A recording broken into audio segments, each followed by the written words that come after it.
Good morning बच्चों। आज हम लोग को पढ़ना है उर्दू ग्रामर। तो देख लो ये क्लास 9 वालों, ये आपका क्लास है।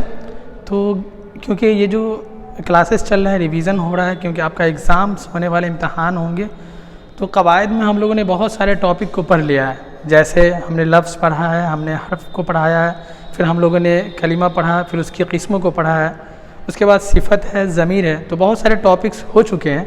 तो जो आपके यूनिट फर्स्ट जो टेस्ट होने वाला है, तो उस हिसाब से जो ग्रामर या कवायद के जो सिलेबस हैं उसको मैं आज थोड़ा सा बताऊंगा आपको। तो सबसे पहले बात करते हैं कलिमा की। कलिमा कहते हो किसको है?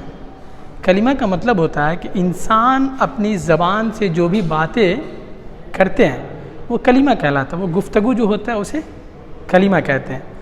इसके 5 किस्में हैं जैसा कि आपको पता है। सबसे पहले है इस्म, उसके बाद है ज़मीर, फ़ेल, हर्फ, सिफत। ये कलिमा की 5 किस्में हैं। तो पहला जो है इस्म, इस्म का क्या मतलब होता है? किसी भी शख्स, जगह या चीज़ के नाम को हम लोग इस्म कहते हैं। उसके बाद है ज़मीर। ज़मीर कहते हैं वो लफ्ज़ जो इस्म के बदले इस्तेमाल हो, उसे हम लोग क्या कहते हैं? ज़मीर कहते हैं। जैसे अगर हमने कहा कि आमिर एक अच्छा लड़का है, फिर दूसरा सेंटेंस जो हम उसके बारे में लिखेंगे कि वो रोज़ाना स्कूल जाता है, स्कूल जाता है।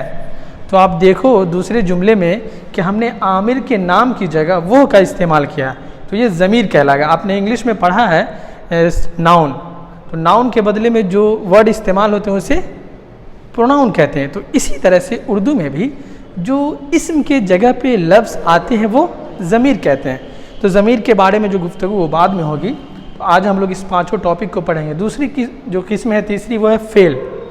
फ़ेल वर्ब को ही कहते हैं। फ़ेल का मतलब होता है ऐसा लफ्ज़ जिससे किसी काम का करना या होना मालूम हो। जैसे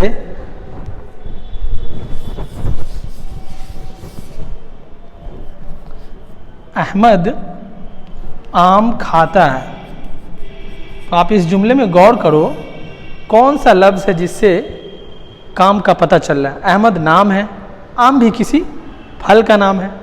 यहाँ पे एक वर्ड है खाता, तो ये एक ऐसा लफ्ज़ है जिससे काम होने का पता चल रहा है कि खाने का काम हो रहा है। तो ये फ़ेल कहलाएगा। फ़ेल की 3 किस्में हैं। ज़माने के एतबार से अगर फ़ेल को अगर आप डिवाइड करोगे तो उसकी 3 किस्में हैं। जिस तरह इंग्लिश में आपने पढ़ा पास्ट, प्रेजेंट और फ्यूचर टेंस, इसी तरह उर्दू में भी फ़ेल की 3 किस्में हैं। एक है माजी, दूसरा है हाल और तीसरा मुस्तकबिल। इसके बारे में हम लोग नेक्स्ट डे पढ़ेंगे। उसके बाद है हर्फ। कलमा की जो चौथी किस्म है वो हर्फ है। हर्फ कहते हैं ऐसा लफ्ज़ जिसका कोई माना न हो, लेकिन जब वो दूसरे लफ्ज़ के साथ आता है तो एक उसका मुकम्मल माना देता है। जैसे आप एक सेंटेंस ले लो,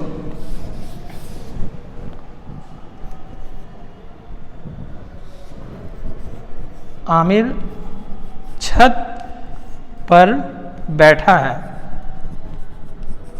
तो यहाँ पे पर जो है ये हर्फ है, यानी पर इस्म को और फ़ेल को जोड़ रहा है। अगर यहाँ पे हमने पर को हटा दिया तो सेंटेंस इस तरह से लिखा जाएगा, आमिर छत बैठा है। तो ये जुमला जो है मुकम्मल नहीं, ये सेंटेंस कंप्लीट नहीं है। आमिर छत बैठा है और आमिर छत पर बैठा है, दोनों में बहुत फ़र्क है। तो पहला वाला जो सेंटेंस है आमिर छत पर बैठा है, तो यहाँ पे हर्फ बीच में आकर जुमले को मुकम्मल कर रहा है, कंप्लीट कर रहा है। तो इसीलिए नीचे वाला जो जुमला है वो सही नहीं होगा, क्योंकि बोलने में ये ख़राब लगेगा। उसके बाद है सिफत। आपने इंग्लिश में पढ़ा है एडजेक्टिव, उसी को उर्दू में सिफत कहते हैं। सिफत कहते हैं ऐसा लफ्ज़ जिससे किसी की अच्छाई या बुराई बयान की जाए। जैसे राम एक अच्छा लड़का है।